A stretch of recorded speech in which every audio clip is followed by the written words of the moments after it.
आणि सोनं काय मुठभर सोनं आहे का? हत्तीच्या वजन एवढं सोनं. पण ब्राह्मण म्हणाला, नको महाराज नको, माझा मृत्यू मगरदंशाने होणार आहे. 20 वर्ष पूर्ण होत आहेत. आता जर मी नदीमध्ये गेलो तर माझा मृत्यू निश्चित आहे, माझा मृत्यू ठरलेला आहे. पुन्हा राजा म्हणाला, अहो घाबरता कशाला? आपल्या सोबत एवढं मोठं सैन्य आहे, हत्यार बंद सैन्य आहेत, त्यांच्याकडे तलवारी आहेत, भाले आहेत. जर मगर समोर आली तर आपण तिला तिथंच कापून टाकू.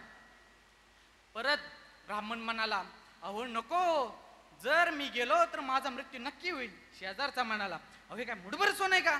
हत्तीच्या वजन एवढं सोनं आहे, अख्ख्या 7 जन्माची दरिद्री जाईल. ब्राह्मण काय म्हणाला माहिती का? दरिद्री तर जाईल, त्यासोबत दरिद्री नारायण पण जाईल. विठ्ठल विठ्ठल विठ्ठल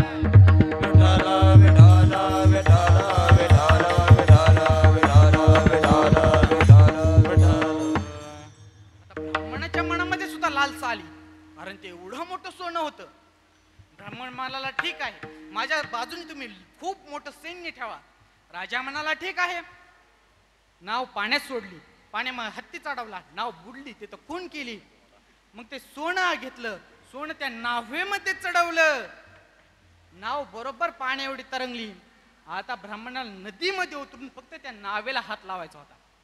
गुडघ्या एवढ्या पाण्यात, कमरे एवढ्या पाण्यात, छाती एवढ्या पाण्यात, ब्राह्मण आता गळ्या एवढ्या पाण्यात आलेला होता.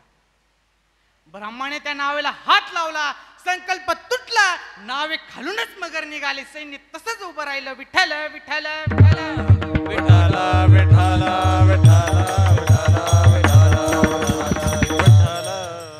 मला सांगा, आता सर्वांनी उत्तर द्यायचे. महाराजले दणकटे म्हणून गप बसायचं नाही. मला सांगा, त्या ब्राह्मणाला माहित नव्हतं का त्याचा मृत्यू कधी होणार आहे? माहित होतं का आजोबा? माहित होतं का? माहित होतं. काळाने सांगितलं होतं त्याचा मृत्यू 20 वर्षाने होणार आहे. बर मला सांगा, आता त्याला माहित नव्हतं का कोणत्या रूपाने काळ येणार आहे? माहित होतं का महाराज? नव्हतं. माहित होतं, काळाने सांगितलं होतं मी तुझा मृत्यू मगरदंशाने होणार आहे. ब्राह्मणाला माहित होतं त्याचा मृत्यू कधी होणार आहे, कशाने होणार आहे, कोणत्या काळाने होणार आहे, कोणत्या रूपाने येणार आहे. तरी काळ चुकवता आला का? हो, काळ चुकवता येत नाही, हाच सांगण्याचा मेन उद्देश. आणि जर तुम्हाला या काळापासून सोडवण करायची असेल तर याचा उपाय अभंगाचे प्रथम चरण. काळाने ग्रासीले सावधान वारे, काळाने ग्रासीले सावधान वारे, काळाने ग्रासीले सावधान वारे, काळाने ग्रासीले सावधान वारे, काळाने ग्रासीले सावधान वारे, काळाने ग्रासीले सावधान वारे, काळाने ग्रासीले सावधान वारे, काळाने ग्रासीले सावधान वारे. सोडवण करा रे हरी नामे, सोडवण करा रे हरी नामे, आयुष्य सरलिया कोणा पासांगा दे, आयुष्य सरलिया कोणा पासांगा दे, सोडवण करा हरी रे, सोडवण करा हरणी आयुष्य सरलिया कोण बा सांगा दे, आयुष्य सरलिया कोण बा सांगा दे. अरे बाबांनो, काळाने ग्रासलेले, काळ आलेला आहे. आता तरी सावध व्हा, आता तरी डोळे उघडा, आता तरी देवाचं नामस्मरण करा. कळलं ना? एवढं वरडलं तर कळलं का? महाराज नक्की बॉडी बघून बेलेले दिसतात. विठ्ठल विठ्ठल विठ्ठल विठ्ठल विठ्ठल विठ्ठल विठ्ठल विठ्ठल. घाबरू नका. काळ येणार आहे, तुमच्या जवळ अजून वेळ शिल्लक आहे. काळ किती वेगाने चालला आहे महाराज, अतिशय वेगाने चाललेला आहे. उदाहरण देऊ का? आपला 2 वर्षापूर्वीचा फोटो घ्या आणि आत्ताचा फोटो घ्या, यात तुम्हाला किती फरक दिसेल की काळ किती वेगाने चाललेला आहे. 2 वर्षापूर्वी तुम्हाला दाढी नव्हती, आता दाढी आली. केस काळे होते, आता पांढरे झाले. चष्मा नव्हता, आता चष्मा लागला. इतका तर हा वेगाने काळ चाललेला आहे. म्हणून त्यासाठी सावधान व्हा, देवाचं नामस्मरण करा, देवाचं चिंतन करा. तुकाराम महाराज म्हणतात की 10 वर्ष बालपण गेले नेणता. 10 वर्ष बालपण, 10 वर्षापर्यंत त्या बाळाला काहीच कळत नाही हे जग काय आहे, या जगात करायचं काय आहे. 20 वर्ष तारुणपण अंगी चढला से मदन. आता उड्या मारायला लागतं 20 वर्षामध्ये. चांगलं काय, इकडं जा तिकडं जा, मोबाईल, इंस्टाग्राम, फेसबुक, ट्विटर, यातच वेळ निघून जातो. आता वर्ष 30 हे होती, धन दान पुत्र लागे भीती. लागलं भ्यायला आता लागलं माणूस की आपल्याला मुलगाच होईल का, मुलगी झाली तर काय करायचं. मग या सर्वांची भीती वाटायला लागते की जर असं झालं, आपल्याला जो पैसा नाही आला, पाणी नाही आलं, मग याची भीती वाटायला लागते. आता वर्ष 40 हे होती, मुले 40 येते, मग डोळ्याचे फुले पडती. लागला चष्मा, झाला आंधळा. आता मुख्यमंत्र्याची योजना आहे तेवढी, कोणी जाते काळा चष्मा लावून येते, एक वेगळी गोष्ट आहे. पण बघा, आयुष्य पुढे चाललेलं आहे. 40 वर्ष झालं, चष्मा लागला. आता वर्ष 50 हे होती, मग काय होतं, हलती दातांची अपंगती, लागले दात हलायला. मग श्याम केस शुभ्र होती, झाले केस पांढरे. मग काय, सावधान हो रे सावधान, सावधान सावधान सावधान सावधान, की सावधान व्हा. आयुष्य लय वेगाने चाललेलं आहे. तुम्हाला एवढ्याच दृष्टांतामध्ये तुम्हाला सगळं आयुष्य दिसलं पाहिजे की तुम्ही कशाच्या मागे लागल्यात. पैसा पाणी हे तर कमवता येईल, पण जर तुम्ही यमदंड चुकवला नाही तर तुमची अतिशय वाईट परिस्थिती होणार आहे. तुम्हाला आयुष्य चाललंय, कोण सांगते अभंगाची. आयुष्य सरले या कोण पासांगाते, आयुष्य सरले या कोण पासांगाते, आयुष्य सरती या कोण पाशनाते, आयुष्य सरती या कोण आयुष्य सरले या कोण पासांगाते, आयुष्य सरले या कोण पासांगाते, आयुष्य सरली या कोण पाजासे, आयुष्य सरले या कोण पाशासे, पुढे हो फजिते यमदंड, पुढे हो फजिते यमदंड, आयुष्य सरले या कोण पासांगाते, आयुष्य सरले या कोण पासांगाते, पुढे हो फजिते यमदंड, पुढे हो किती यमदंड, आयुष्य सरले या कोण पाशानाते, आयुष्य सरले या कोण पाशानाते, आयुष्य सरले या कोण पासांगाते, आयुष्य सरले या कोण पाशानाते, आयुष्य सरले या कोण पासांगाते, आयुष्य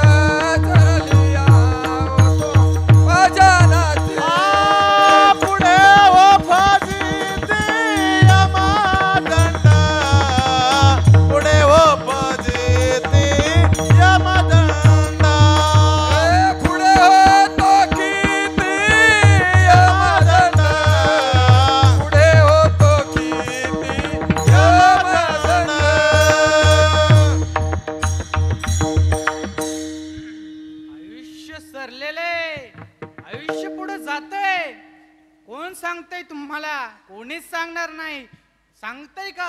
अरे बाबा देवाचं नामस्मरण कर, आता तुझं आयुष्य चाललंय, आता मरण पावणार आहे. तुम्हाला सांगते ते फक्त आपले संत, बाकी तुम्हाला कोणीच सांगणार नाही. तर कोणीच कोणाचं नाही हो. तुम्हाला सांगणारे फक्त आपले संत आहेत, महात्मे आहेत. यांच्याकडे लक्ष द्या. फक्त मोबाईल मध्ये नका राहू, तर मोबाईलच्या बाहेरचं जग बघा की किती सुंदर आहे. माझा पांडुरंग राया बघा किती सुंदर आहे, याच्याकडे लक्ष द्या.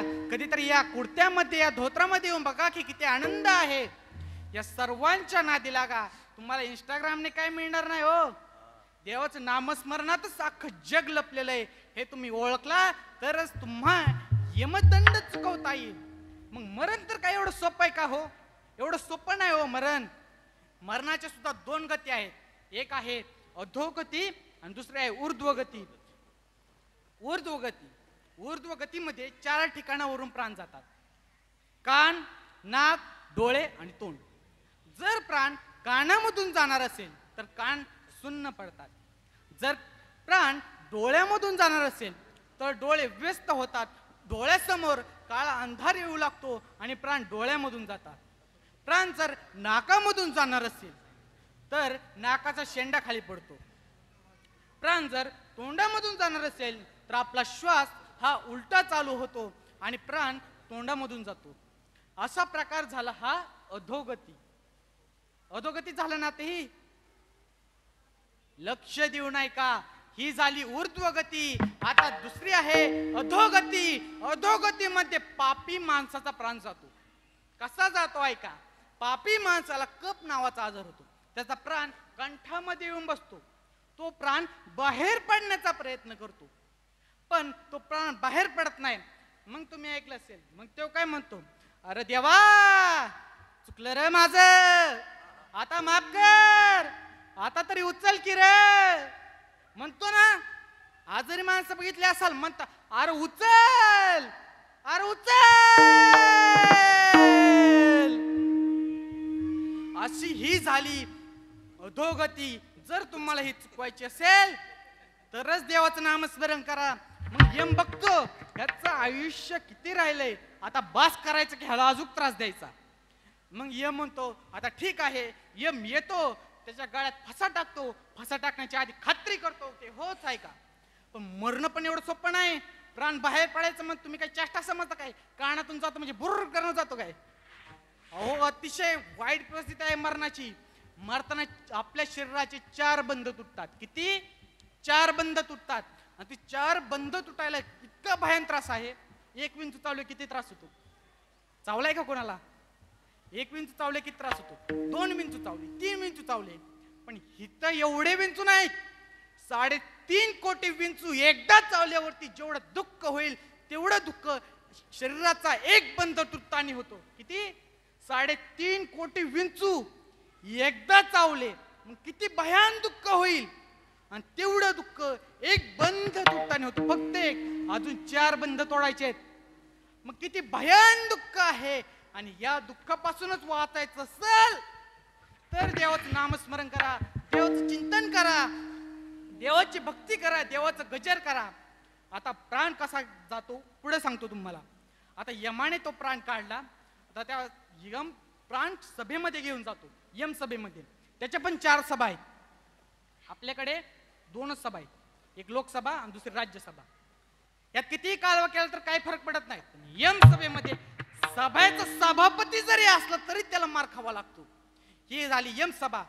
आधी प्रथम आहे ब्रह्मसभा, द्वितीय आहे इंद्रसभा, तिसरी आहे महिष सभा आणि मग चौथी आहे यम सभा. त्या यम सभेमध्ये कोणीही असू दे, जर कालवा केला तर मार खावाच लागतो. आपल्या इथल्या सभेमध्ये कितीही गोंधळ करा, कोण बोलणार आहे का? नाही. तुझं तू बघ, मी माझं मी बघतो, असं झालेलं आहे. पण यम सभेमध्ये अजिबात एक शब्द निघला नाही पाहिजे. फक्त यम आणि योग्य उद्देश करणारा माणूस तेव्हाच बोलू शकतो, दुसरं कोणीच बोलू शकत नाही तिथं. आता मग त्या जीवाचं पाप पुण्य बघितलं जातं की याचं पुण्य किती आहे आणि पाप किती आहे. मग त्या जीवदशाला त्याच्या मृतदेहापाशी आणून सोडलं जातं. मग तुम्हाला पुढे माहित आहे अंत्यविधी ती होते. मग आपण 10 दिवस घरावर दूध आणि पाणी ठेवतो. काही जण भाजी आणि भाकरी ठेवतात. भाजी आणि भाकर ठेवायची नसते, कारण त्याला आता हे शरीर नाही. आता त्याला हे शरीर नाही, त्यासाठी त्याला पाणी आणि दूध ठेवावं लागतं. आपण भाजी आणि भाकरी ठेवतो, त्याला हे शरीरच नाही. तुम्ही 9 महिन्याचं बाळ आहे का, बाळाला जन्म घेण्यासाठी 9 महिने आणि 10व्या दिवसाचा काही कालावधी लागतो. त्याचप्रमाणे या जीवाला पुन्हा हे शरीर प्राप्त करण्यासाठी 9 दिवस आणि 10व्या दिवसाचा काही कालावधी लागतो. म्हणून 10वा हा 10व्याच दिवशी केला जातो, 4थ्या 5व्या 3ऱ्या 4थ्या दिवशी केला जात नाही.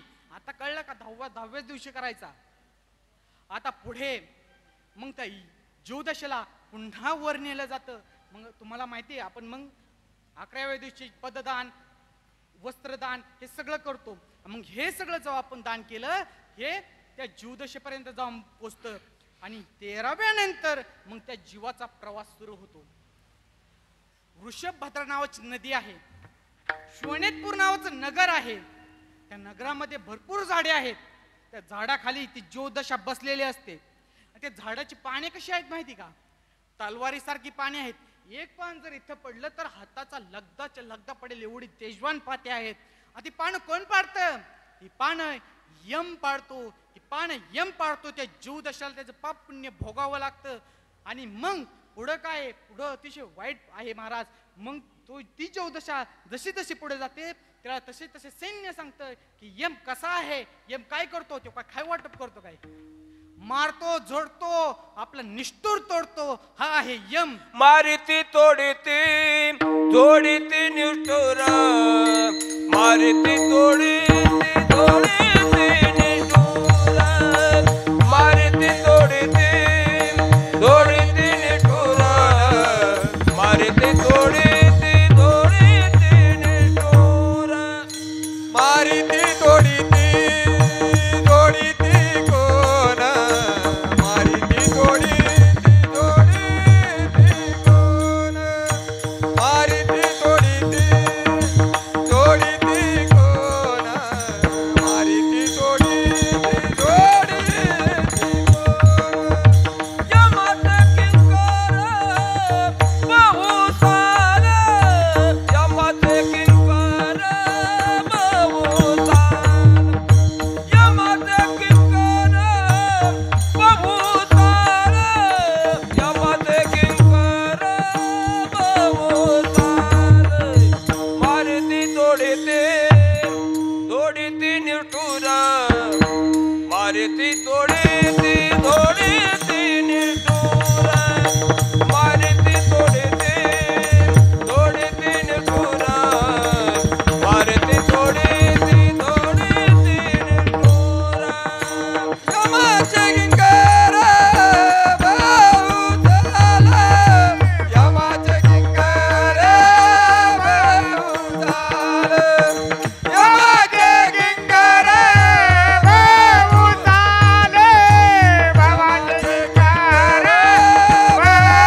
बहुचाल, मारिती तोडीती तोडीती निष्ठुर, मारिती तोडीती तोडीती निष्ठुर, मारिती तोडीती होईतो निष्ठुर, मारिती तोडीती होईतो निष्ठुर.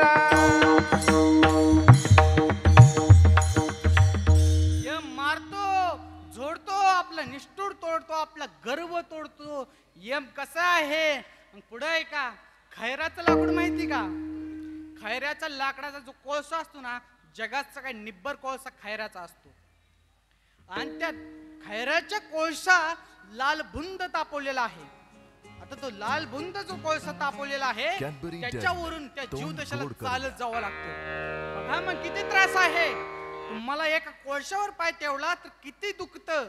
आणि एवढा पुढे लाल बुंद तापलेला कोळसा आहे, त्याच्यावरून त्या जीवदशाला चालत जावं लागतं. पुढं काय आहे, पुढं मोठा लोखंडाचा खांब आहे, तो सुद्धा लाल बुंद तापलेला आहे. त्या जीवदशेला त्या खांबाला आलिंगन द्यावं लागतं. एवढं तर वाईट परिस्थिती आहे महाराज. त्याचं भागवतात खूप वर्णन आलेलं आहे. ते सांगायला आपल्यापाशी वेळ नाही. आपण पुढे चलू. खूप वाईट आहे महाराज. यापासून वाचायचा उपाय काय आहे या बघायचे.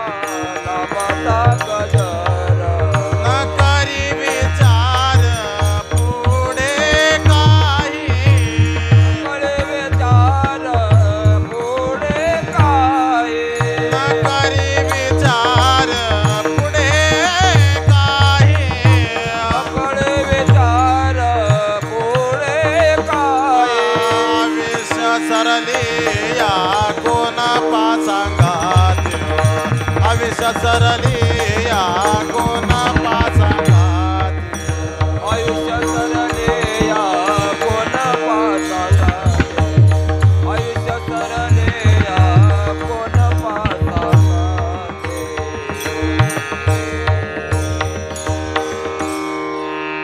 आयुष्य सोडलेलं आहे, आयुष्य गेले. आता तरी देवाचं नामस्मरण करा. या शरीराला जपा. हे शरीर महत्वाचं आहे. या शरीराने देवाचं नामस्मरण करा. योग्य जागेवर पाहिजे. हे जे देवाने शरीर दिलं आहे ना, हे खूप महाग आहे महाराज. एकदा एका आजोबाची डोक्याची शिर ब्लॉक झाली. त्या आजोबाला मोठ्या हॉस्पिटलमध्ये घेऊन गेले. त्या म्हाताऱ्याचं ऑपरेशन 4 दिवस चाललं. 4 दिवस चाललं ऑपरेशन. आता ते म्हातारं 2 दिवस बोलू कोमात नका होतं. शांत बसा, आणि बोलू. 6 दिवस. आता 6 दिवसाचं डॉक्टरांनी बिल किती दिलं असेल? 80 लाख बिल आलं. किती? 80 लाख बिल आलं. म्हातारं ते बिल बघून रडायला लागलं ना. रडत होतं ते म्हातारं. तेव्हा डॉक्टर साहेब आले. म्हणाले, आजोबा, अहो रडू नका. मी तुमच्या मुलासारखं आहे. तुम्हाला वाटलंच तर यातले 10-20 लाख मी कमी करतो. पण तुम्ही काही रडू नका. तुम्ही माझ्या आजोबासारखे आहात. माझ्या वडिलांसारखे आहात. म्हातारा काय म्हणलं ऐकलं? म्हातारा म्हणतो, साहेब, तुम्ही 80 लाख दिलं म्हणून मी रडत नाही. तुम्ही 10 करोड जरी बिल दिलं असतं ना, तरी मी ते पेड केलं असतं. मग यासाठी रडत नाही. यासाठी रडतोय की तुम्ही माझं शरीर 6 दिवस सांभाळलं. त्याचं तुम्ही 80 लाख बिल दिलं. माझा पांडुरंग राया गेले 80 वर्ष माझं शरीर सांभाळतोय. त्याने 1 रुपया सुद्धा मागितला नाही. याची कधीतरी जाण ठेवा. हे खूप मोठी गोष्ट आहे. देव तुम्हाला वाचवतोय ही खूप मोठी गोष्ट आहे. माझं पुण्याला कीर्तन होतं तेव्हा त्या गावाचा सरपंच आला. तर ते म्हणाले की महाराज आजकाल लयच ऍक्सिडेंट होतात हो. मी म्हणालो, हो होते ना. आणि त्या साहेबांनी विचारलं, मग महाराज तुम्ही कधी ऐकलं का हो महाराजांचं ऍक्सिडेंट झालंय कोणत्या? म्हणलं, नाही. मग असं कसं होतं मग? मी त्यांना सांगितलं की रात्री 10च्या पुढं आमचा ड्रायव्हर गाडी चालवतो तो म्हणजे आमचा पांडुरंग राया. ज्याच्या पाठी स्वतः देव उभा आहे त्याला कोण मारू शकणार हो? आता मला सांगा, तुमच्या पाठीच्या मागे जर देव स्वतः उभा आहे तर तुम्हाला भीती कशाची? म्हणून देवाचं नामस्मरण करा. देवाचं चिंतन करा. रामाने जेव्हा युद्ध थांबलं, नदीच्या काठावरती बसले आणि बाणाला तीर धार लावला. तो बाण थंड व्हावा म्हणून रामाने चिखलात बसले. 5 मिनिटानंतर प्रभू रामचंद्राने तो बाण बाहेर काढला. त्याला रक्त लागलं होतं. प्रभू रामचंद्र म्हणाले की आता माझ्याकडून काहीतरी पाप घडलं. त्या ब्रह्मचंद्राला वाईट वाटलं. चिखलामध्ये हात घातला, बाहेर काढलं. रामचंद्र म्हणाले, काय रे, कारण नसताना तू रातभर ढळ करून अख्खी गाव जागा करतो. मी तुझ्या पोटामध्ये तू धार बाण तुझ्या पोटामध्ये घातला तरी तुला ओरडला का नाही? ओरडला का नाही? बेडकाने उत्तर दिलं, ऐकण्यासारखं आहे बा. म्हणालं की ज्याच्या नावाने आम्ही धावा करायचा, ज्याच्या नावाने आम्ही पुकारायचं, तोच जरा आमचा जीव घ्यायला लागला तर आम्ही नाव कुणाचं ओरडायचं? हा झाला देवाचा पाठिंबा. देव जर तुमच्या पाठीमाग असेल तर तुम्हाला कोणीच हात लावू शकत नाही. देवाने जर ठरवलं प्रधानमंत्री असा, लाखो करोडोची संपत्ती असा, तुम्हाला उचलल्याशिवाय राहायचं नाही. मग या सर्वांपासून जर वाचायचं असेल तर याचा उपाय एकच आहे. बोलू नका कोणी. देवाचं नामस्मरण करा. देवाचं चिंतन करा. तुम्ही हे संसार कसा भोगत आहे अभंगाची इच्छा. एका जनार्दन